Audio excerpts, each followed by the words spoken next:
Hello and welcome to Meet and Beat, powered by Sport Buff. I'm Zara and this show is an interactive interview and quiz featuring your favourite sports stars. And today we'll be testing you on all things Beth Dobbin. So to play, you'll need to be logged in with a Twitch account.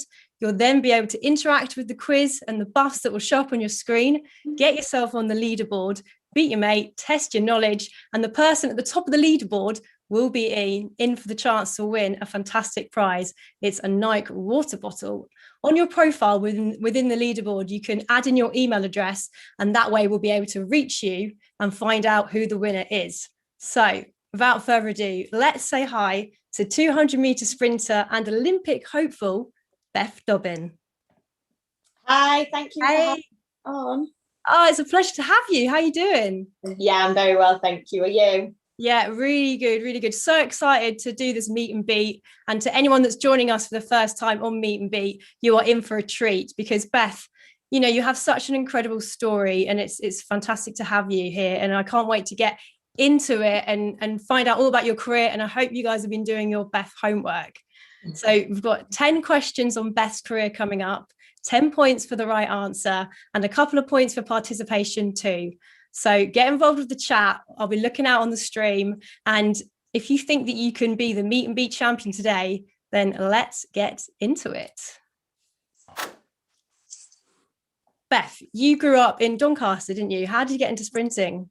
Yeah, so I started athletics through the cross-country route, and my dad used to play football and he was always really active around the house. And we used to go for runs together on a weekend. And that was kind of where I just fell in love with athletics and running, and just really enjoyed pushing myself and just working hard. And then I begged my dad to take me to the local athletics club, and he did. And then I think I just got put into a sprints group. I think I would have just done as I was told. And yeah, realised that the training was probably slightly easier. And then that was where kind of I started to do sprinting and become a sprinter. I think we've got a picture of you with your family actually. Oh, so, yeah. It's lovely. So your dad used to take you on runs. Yeah. And got you into it that way. Yeah, so I was quite young. I was still at primary school when we first started going. And I don't really know like how he convinced me to go with him, but I just really enjoyed it. And it's like dad and daughter time as well, like a bit of bonding, and just really enjoyed it, like pushing myself. I really do enjoy training and exercising. So yeah, that was where my love for it started. Awesome. Well, question one then. How old was Beth when she joined Doncaster Athletics Club? So that was your first club, wasn't it? Yeah, that was my first club. Yeah, I was there throughout kind of all my schooling life until I moved to university. And how it works in athletics, you have like different leagues. So then as I got a bit better, I then wanted to compete with people on a similar level. So I joined a different league, and that's why I left Doncaster. What distance did you start with as well? So I started doing cross countries at school, and then I started doing 100 metres, and I never did very well in it. And then it wasn't until I was like 17 or 18 that I started doing the 200 and then used to win it. I was like, whoa, how did I not realise this before? Yeah.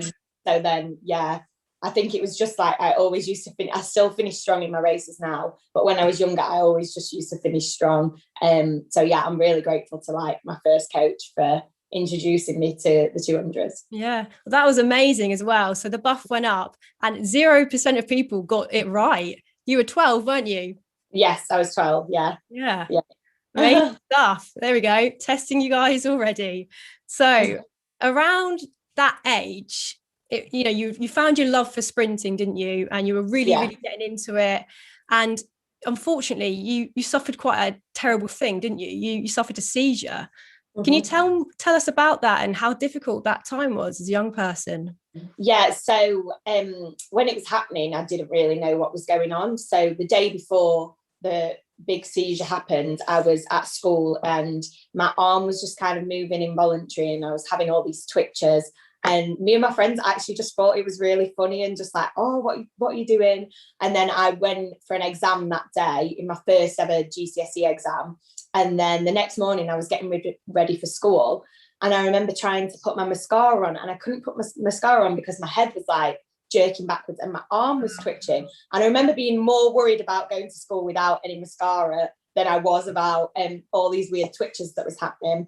And then, yeah, at break time that day, I just suffered this huge seizure. I was out for about 15 minutes. It was like, I literally thought I was going to die because, yeah, I could feel myself like slipping, my consciousness like slipping away. And to this day, I can still like remember my best friend's face as I was going down. I can picture what she looked like. And I think that was what made me think I was going to die, because she just looked so worried. And yeah, her face wasn't good. And then I woke up really confused, no memory. I couldn't move the left side of my body. I couldn't walk, I couldn't talk. I went to the hospital and they were asking me, do I recognise my dad? And I couldn't recognise my dad. I couldn't say what I wanted to say. And it was just overall a really stressful time. And then from that, I had to go on a lot of medication to control the seizures. And it meant missing a lot of time from athletics. So whilst I was getting back into it, and then even when I started, it just wasn't quite the same because I was on so much medication. It just was different. I was really tired, lethargic, and just had loads of side effects. Yeah, so you were on medication for quite a while. As you said, it took you away from your training, but you got back into training, you came off your medication, and then you started to progress and you joined Loughborough University, didn't you? Mm-hmm. So you started studying. Yes. Joined Loughborough, and kind of when I came off my medication, it was so drastic. Because my mum always used to say, oh, you're only running slow because you're on your medication. But then when I came off it, the results were like completely different. So then I knew what she was on about when she kept saying that. Yeah. So question 2 then, Beth studied at the University of Loughborough and also juggled training. But what subject did Beth study? Was it A, psychology, B, French, C, history, or D, biology? Must have been very difficult juggling the two, to be honest. I'm going to check. Yeah, it was quite time consuming, and I did actually have 2 part-time jobs as well whilst I was studying. So yeah, I was just so busy. I don't know why I did that to myself really, but like when you're a student, obviously you've got no money, so, and athletics is actually expensive. Like you do need to pay for physio and treatment and you know, hotels if you go away to race. So yeah. Well, the correct answer was psychology, and 60% of you guys got that right. So they've done their homework on you, Beth. I feel like I'm trying not to give it away by smiling when you read out the code, because you said French and I just smiled, and then I was like, oh, now I'm going to have to smile for the rest of them. You're fluent in French, though, right? I haven't even got the accent for it. I won't make you try out the accent now. Don't worry about it. So you studied psychology. You're training under Leon Baptiste, who's well known in athletics, and you're playing catch up essentially, aren't you? Yeah, because obviously I missed like basically my whole teenage years of proper training. I was still training just because I enjoyed it, but I was on so much medication that I was just running absolutely rubbish. And then when I came off my medication, I just felt like I was just playing catch up. So I never kind of had any success as a junior or even as an under 23. And it wasn't till I was, I think, 23 or 24 where I started to have kind of a bit of a breakthrough and make teams. So yeah, I never had the junior success that most people have had. But now looking back, I wouldn't have it any other way. I think it's made me like a really hard worker, because when you don't get the success you want, you just think, right, I need to keep working at it until I get it. So I think I've just got this really good work ethic now, and I do think it's from that, and also from my dad when we went on runs. 2018 was your breakthrough year. Let's talk about that. What a year. Yeah, that was so much fun. It was, I still think about it all the time. It was, just so much fun. So unexpected. I think that's why it was so good, because I just wasn't expecting it. Like I wasn't doing athletics for that. I was doing it because I enjoyed it. So then when I had this big breakthrough, it was just like not even a dream come true. I'd not even dreamt of that. I thought it was impossible. So yeah, it is. I have fond memories of 2018. Well, let's get into those questions about 2018 then. So Beth broke the Scottish 200 metres record, an impressive achievement. But how long had that record stood for? Was it A, 8 years, B, 20 years, C, 34 years, or D, 43 years? Were you set on breaking the record, or was it just by chance? No, because so for like 200 meter women, it's kind of sub 23 is quite a bit of a milestone. And my coach asked me, you know, what would you be happy with running this season? And I think the previous year I'd ran 23.3, and I said, oh, I'd love to go sub 23. And he almost like laughed at me, and I was like laughing at myself, like, yeah, you're right, that's just never going to happen. And we were like joking, like, oh, you might get a 22.99, like with a +2 wind on a good day. We were just, because I can like take stuff like that, so we're just laughing. And then when it happened, I think the initial response was like, I can't even say that right on here. I was literally, I couldn't believe it. Because it was like considerably under as well, and it was just so unexpected. And then the next emotion I had was obviously I've just broken the Scottish record, because I was like working my way up the list. I think I'd gone from 6th to 5th and so on. And then when I just outright smashed it, I was like, I had to call my dad. I think I called my mum, and I think she was in the pub, absolutely hammered. And then I called celebrating already. Yeah. And my mum was screaming, and then I called my dad, and he was like pretty hysterical. He tries to play it down now, but I've never heard him that happy. It was just, yeah, a really good moment. So yeah, the correct answer was 34 years. And you eclipsed Sandra Whittaker's record from 1984 from the Los Angeles Olympics. So yeah, an amazing achievement. And let's carry on talking about achievements. So question 4, what is Beth's proudest sporting milestone or sporting achievement? Is it breaking that Scottish record? Is it B, competing at the 2019 World Champs? C, a victory at the 2021 European team champs, which have just happened? Or D, becoming the 2018 British champion?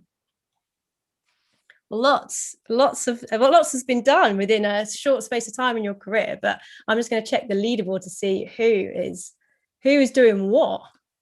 So we've got Arnie W11, who's on 28 points at the moment, and we've got Arnie Haig in the house in the chat. Hi, Arnie. So yeah, the correct answer was Beth.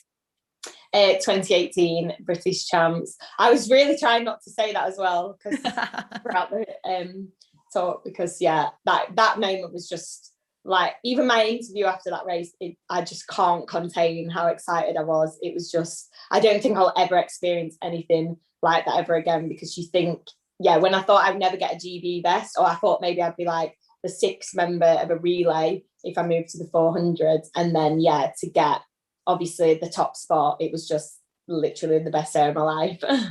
Yeah, and you were holding down 4 jobs at the same time, weren't you? Yeah, it was so stupid and so disgusting. But yeah, it sounds a lot worse than it is, because 2 of the jobs were very similar. They were just like different places. But yeah, I barely slept. I don't know how I did it. I honestly don't think I could do it now. But it was long hours, long days. I had no social life. I didn't even turn on a TV for like 2 years. Everyone was on about Netflix shows, and I didn't even watch them because I literally just didn't have time. So it wasn't a fun time. I definitely don't want to go back to that. Dedication, I like it. Yeah. Well, if you've joined us on Meet and Beat as well, like, you know, make sure you get involved with the stream chat. You need to have a Twitch account to play, of course, and get involved and get yourself on that leaderboard, because I believe Arnie's still at the top. Okay, question 5. Which athletics club does Beth currently represent? Is it A, Liverpool Harriers, B, Edinburgh, C, Doncaster, or D, Blackheath and Bromley Harriers?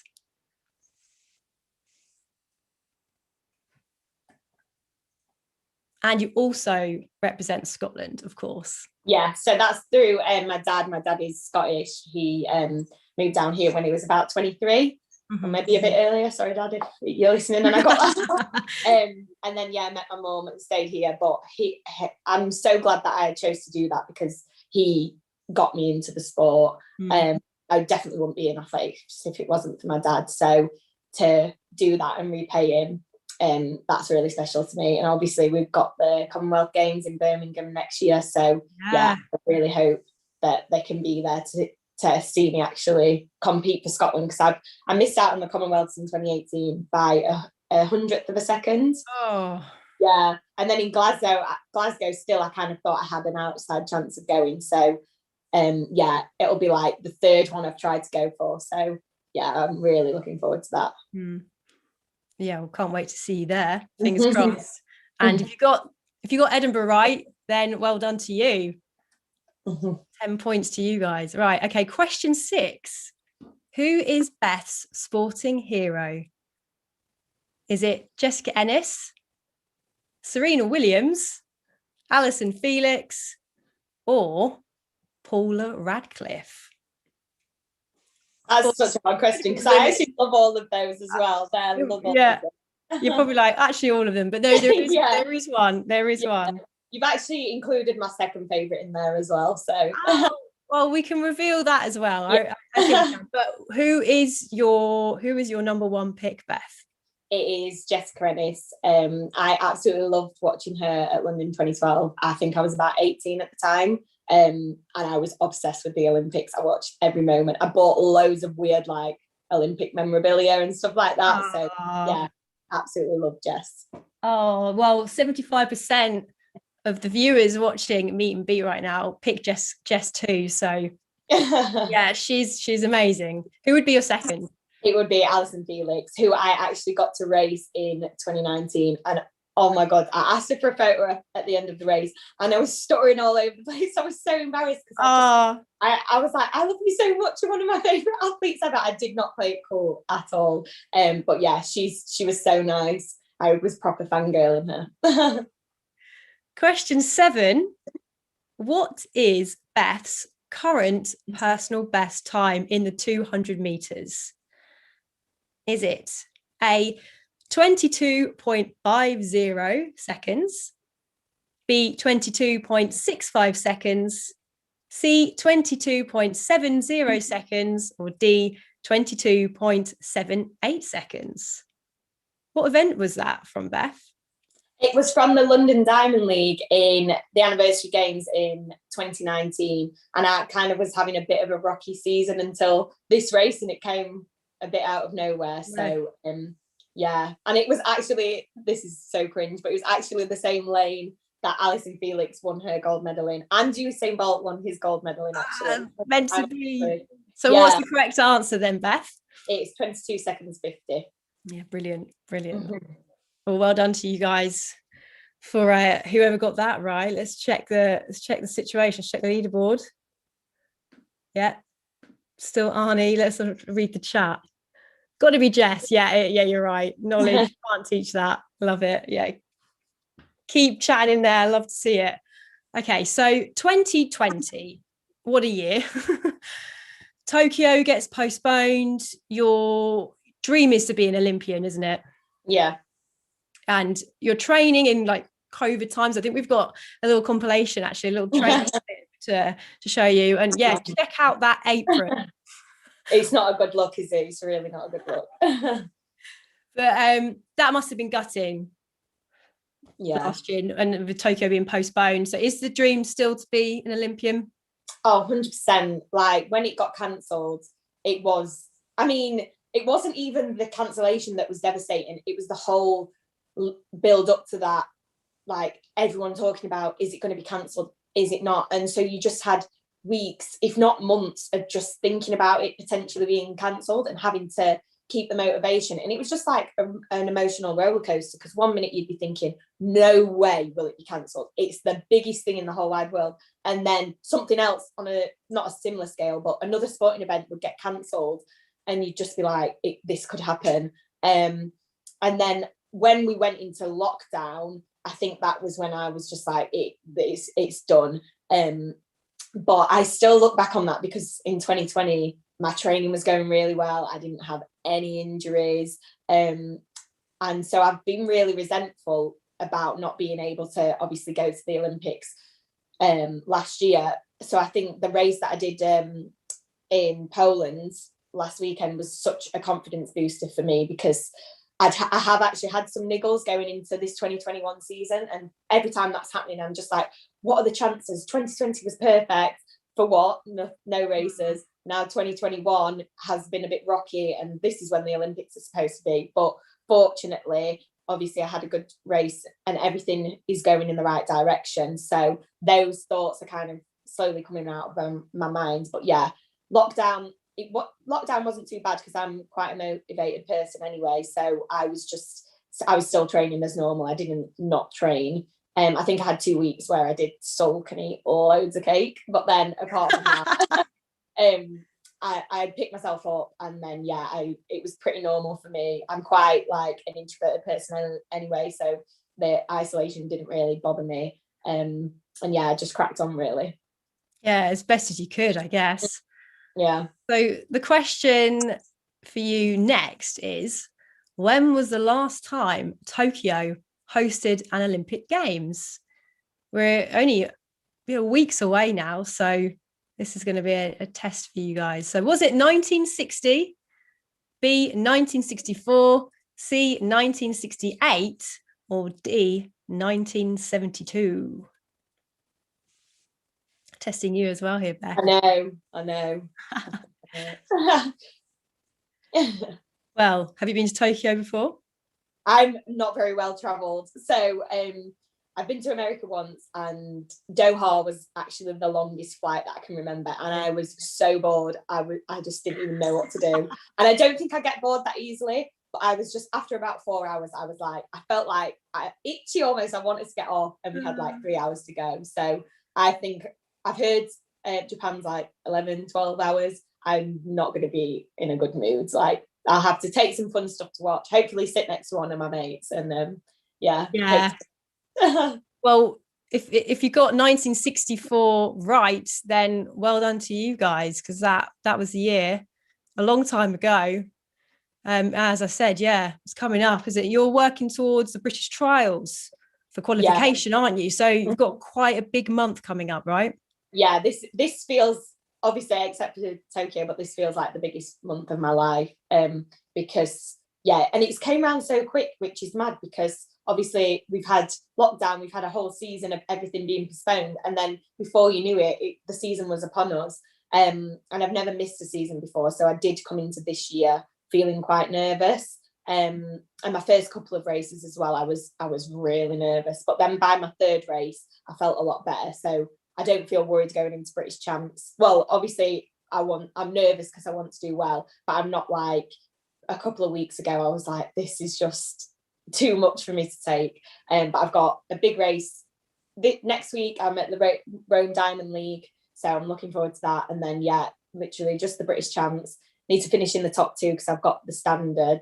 So fingers crossed, all being well, I can do that and then be on the plane to Tokyo.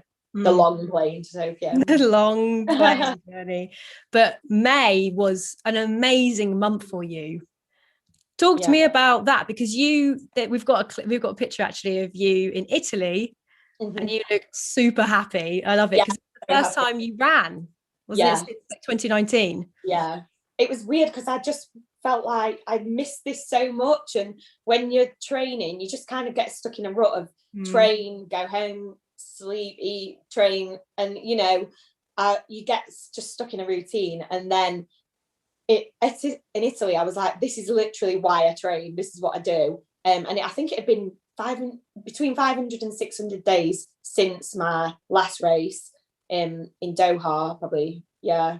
And I was so nervous, but I just really enjoyed myself out there. There was 3 or 4 other Brits, and we all just stayed together, and it just felt really chilled. It was really, really fun. But you do forget little things like your pre-race routine and things like that that you would normally do. It kind of felt a bit foreign almost. But in terms of like race execution, I didn't seem to forget that, which is good, because that's what I was worried about. I was worried that because the 200, it's kind of a bit of an art to it, and I was worried that I was going to forget that, but fortunately I didn't. And like I said, I had few injury issues running into that. So then when I opened up with like my equal fastest ever opener, I was part of me was thinking, I don't know how I've managed that, but the other part of me was like, don't worry about it, it's happened, and I just need to build on that from there. Beth does so much traveling, don't you, from event to event, and a lot of waiting in between races, I imagine as well. So the next question is, what does Beth do to pass the time? Does she A, paint, B, play Candy Crush, C, nap, or D, meditate? You've got to get in the zone, haven't you? Very, very important. Sorry, I didn't mean to. Definitely not giving it away. Maybe a bit of laughing. Okay, well, people have had enough time to pick their answer now. So, what is it, Beth? What do you do to pass time? I'm not proud of it, but I play Candy Crush and I'm on quite a high level, don't mean to brag. But because we did these questions like for the last time, I've actually forgot what answer I gave. So I think the reason I laughed was because I was expecting you to say like Netflix. I'm surprised I've been so honest and said, yeah, Candy Crush. So yeah, it's good though. It stops me from stressing out because it really does take my mind off things. So yeah, when I'm anxious for like a race, I do crush some candy. I love it. And 60% of people also thought that it was Candy Crush you do as well. What level are you on now, Beth? Like over 2,500. Yeah, I downloaded it in Doha 2019 because I picked up a niggle while I was out there, and I just didn't want to be on social media. I couldn't really concentrate on Netflix. So I thought, I used to play it when I was at school because I think most people did. And I thought, I'll just download it again. And I was going through the levels, and then it got me through Doha. It really helped me. And then ever since then, I've just not stopped. But now, because I'm on such a high level, it's hard to get past it. So yeah, it's a bit time consuming. You've always got that as a second career, right, as well now? yeah, I know. Master of Candy Crush, the champion of Candy Crush. I love it. Well, if anyone thinks that they can beat Beth, or if anyone is higher than 2,500, you say, level, and write it in the chat now. We want to know. Yeah, there probably will be, because I think it goes up to like level 7,000, something crazy like that. So actually, on the grand scheme of things, I'm not actually that good at it. I love it. So question 10, the final question of this quiz. What is Beth's favourite animal? Is it a cat, a hamster, C, a parrot, or D, a dog? But you haven't got a pet, have you, Beth? No, because, well, several reasons. So I don't have a garden, so I feel cruel. And then because I'm away so much competing and my family live like an hour away, I think it would just be stressful to try and sort out someone to look after any pet. And yeah, so in athletics you can get a call up for a big meet quite last minute, and I wouldn't want to have it to turn it down to look after something else. And I think athletes in general can be quite selfish, so I think I'd enjoy it for maybe a month, and then I think, oh god, I'm tired out from doing all this. And yeah, just I will get one in the future. I think if I had a garden, I would definitely get one. So it's your favourite animal is a dog, isn't it? Yes. It's just field. So well done to you guys who chose that answer. But you have signed up to something, haven't you? So you can walk other people's. I love it. Yeah. So it's called Borrow My Doggy, and yeah, you can basically walk other people's dogs. But because like everyone that knows me knows I'm obsessed with dogs. It's not even love, it's obsession. Like when I'm driving around and I see a dog, I literally slow down and I start looking at the dog. It's so obsessive. But yeah, I've got a lot of friends with dogs, and so they always just let me look after the dogs or walk the dogs. So even though I don't have one myself, I feel like, yeah, I see loads of other people's dogs, so it's fine. One day. Yeah, I will. So on the chat, Arnie is on 2,501. Wow. You're so still I feel like ahead. I'm not going to just quickly check, because that's we need to check right now. Yeah, I'm going to check and see what level I'm on, because it is very, very much similar to that. Oh, when you open it, loads of things pop up and can't actually quite see. I need to claim it. That's why. Any other games that you play? Oh my God, I'm on 2,502. You couldn't write that. I feel like I need to prove it. Oh my gosh. Well, so just one more. You're the winner of that. Yeah. And that's crazy. What are the chances? And let's check who the winner of Meet and Beat is. And I can reveal that it's Arnie. Well done. Well done, Arnie. Arnie is on 68 points, and you are the winner, victorious of the Nike water bottle. So well done. Well done. Amazing stuff. Beth, it's been an absolute pleasure, and it's been so good to find out all about you, what you get up to away from the track, on the track, and I wish you all the best going forward. You've got such a exciting career ahead of you. Well, thank you so much for talking to me today. Appreciate that. Pleasure. And thank you for joining and playing. We hope that you've enjoyed getting on the leaderboard and interacting with Meet and Beat, and keep an eye out on socials for future Meet and Beats with more sporting sensations. So we'll see you next time. Bye.